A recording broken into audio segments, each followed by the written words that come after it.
변호사님, 압수수색이라는 게 좀 궁금해가지고요. 아, 네. 현장을 참 많이 나가 보는데요. 우리 TV 보면, 큰 사건 보면은 수사관들이 압수수색 했다고 하면서 파란색 박스 들고 나오잖아요. 옛날에는 거기 진짜 서류가 가득 담겨 있어서 두 명이 이렇게 막 들고 나왔는데, 요즘에 그 박스 안에 아무것도 없어요. 아니면 USB 뭐 외장하드 하나씩 들어있고, 그래도 카메라가 있으니까 둘이 들고 나오고.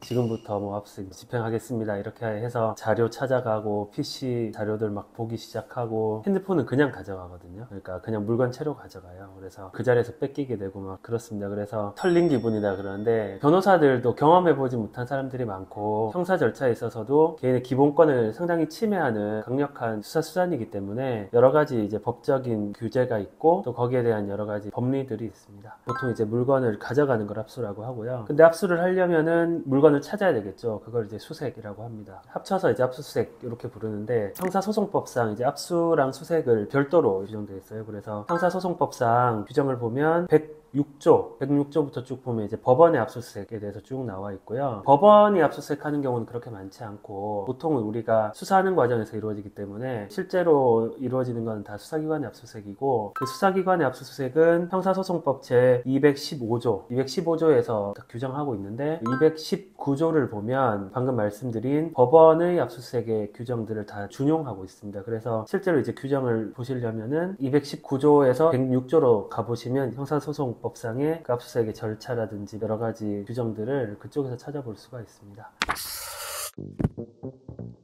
법원의 압수수색은 그렇게 없으니까 이제 수사기관의 압수수색을 전제로 말씀드리면, 수사기관은 수사를 하잖아요. 수사에 필요한 여러 가지 증거를 찾는데, 수사기관이 뭔가 압수수색을 하게 되면, 예를 들어서 뭐 저의 핸드폰을 가지고 간다, 저의 뭐 PC를 가지고 간다, 아니면 제 사무실에 있는 어떤 서류를 가지고 간다라고 하면 제가 가지고 있는 제 소유권이 침해가 되고, 제 핸드폰을 본다 그러면 제 사생활이 침해가 되고 그렇잖아요. 그러니까 수사상 필요한다는 그런 목적도 있고, 또 한편으로는 개인의 기본권이 침해가 되는 게 있기 때문에 그 사이에 조화가 필요한 거예요. 그래서 필요성과 기본권 침해를 적절하게 이제 조화를 해서 법에서는 여러 가지 이제 규제를 두고 있는 거예요. 간단하게 뭐 여러 가지 규정이 있지만, 기본적으로는 범죄 수사에 필요하다고 인정할 수 있는 것에 한해서 압수할 수 있다. 물건이 컴퓨터 같은 정보 저장 매체일 경우에는 그 정보의 범위를 정하여 압수수색할 수 있다, 이렇게 되어 있습니다. 그래서 요즘에는 뭐 많이 찾아보셔서 아시겠지만, 압수수색 한다 그래서 방에 있는 모든 물건, 내가 가지고 있는 모든 물건을 가져갈 수 있는 게 아니라 범죄와 관련성이 있는 물건, 예를 들어서 내가 어떤 사람한테 거짓말해서 돈을 받았다, 그럼 사기잖아요. 그러면 그 범죄와 관련된 물건, 관련된 전자정보만 가져갈 수 있는 거지, 관련이 없는 뭐 개인적인 정보, 개인적인 서류 이런 것들은 가지고 갈 수 없습니다. 영장에는 피의자의 성명, 죄명, 압수할 물건, 수색할 장소, 신체 물건, 영장 발부 연월일, 영장의 유효 기한, 그 다음에 그 기간이 지나면 집행에 착수할 수 없고 영장을 반환해야 한다는 취지 등도 기재가 되어 있습니다. 이게 영장의 방식인데요. 이게 기재가 되어 있는 이유는 어떤 장소에 있는 어떤 물건을 언제 가져갈 수 있겠다, 이런 것들을 한정해 놔야지, 안 그러면은 뭐 1년 365일 아무 때나 수사기관이 가서 밤이든 낮이든 물건을 가져갈 수 있다 이러면 기본권의 침해가 클 거 아니에요. 그러니까 영장을 발부할 때에도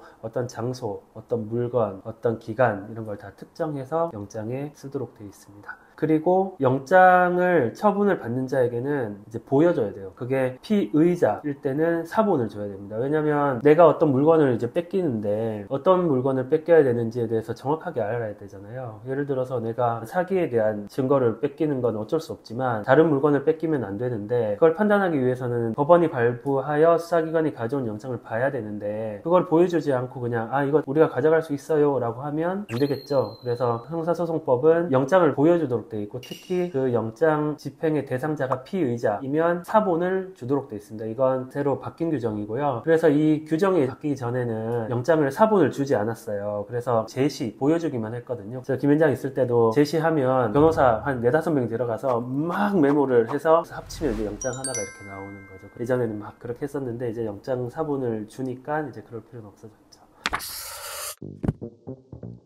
그리고 집행에 당연히 참여할 수 있습니다. 이게 굉장히 중요한데요. 예전에는 주로 압수수색 대상이 이런 서류들, 계약서, 결제 서류, 보통 하드카피라 그러잖아요. 하드카피 압수수색 할 때는 그게 당일에 이루어졌는데, 요즘에는 이제 하드카피 자료보다는 이제 PC에 있는 저장된 전자정보, 핸드폰에 있는 전자정보, 이런 것들이 주된 압수수색이 대상이 되는데, 그런 것들은 당일에 다 이루어지지 않거든요. 그러면 이 전자정보를 그대로 가지고 가서 나중에 압수 대상을 분류하는 절차, 선별이라고 하는데, 이 절차에도 다 참여할 수 있습니다. 전체 모든 절차에 참여할 수 있다. 그래서 참여권을 형사소송법에서 보장을 하고 있고요. 그리고 기본적으로 야간 집행은 제한되어 있습니다. 야간 집행을 하려면 별도의 영장에 기재가 되어 있어야 돼요. 그래서 이런 형사소송법상 여러 가지 제한들이 있습니다. 그건 압수수색이 반드시 필요한 제도이긴 하지만 그만큼 개인의 기본권의 침해가 되기 때문에 상당한 제한도 함께 두는 거죠. 그래서 실제로 이제 뭐 압수수색 영장을 보면 이런 것들이 다 적혀져 있고요. 압수수색 영장 제일 뒤에 압수 대상 및 방법의 제한이라는 별지가 붙어요. 그게 이제 결국 압수수색 영장의 일부입니다. 거기 보면은 문서 압수할 때는 어떻게 해라, 전자정보 압수할 때는 어떻게 해라, 이렇게 적혀 있는데 거기에 위반되면 다 이제 위법한 압수가 되거든요. 증거 능력이 없어지게 되겠죠. 그래서 되게 제가 지금 크게 말씀을 드린 건데요. 압수수색은 형사 변호사들 중에서도 우리가 흔히 뭐 그냥 고소고발, 뭐 사기운영 배임 이런 작은 사건을 해본 변호사들은 경험을 못하는 경우가 많아요. 그래서 압수수색이 이루어지는 사건들이 생각보다 그렇게 많지 않고, 그리고 이제 압수수색도 되게 종류가 다양해서 우리가 현장에 나와서 압수수색을 하는 경우도 있는데 통신 조회를 하는 경우도 있고, 계좌 영장 압수수색, 계좌 영장도 보는 경우도 있고, 특히 이제 핸드폰 압수수색, 내 핸드폰을 가지고 와서 도대체 무슨 짓을 하는지 궁금하실 텐데요. 그런 것들도 설명드리도록 하겠습니다.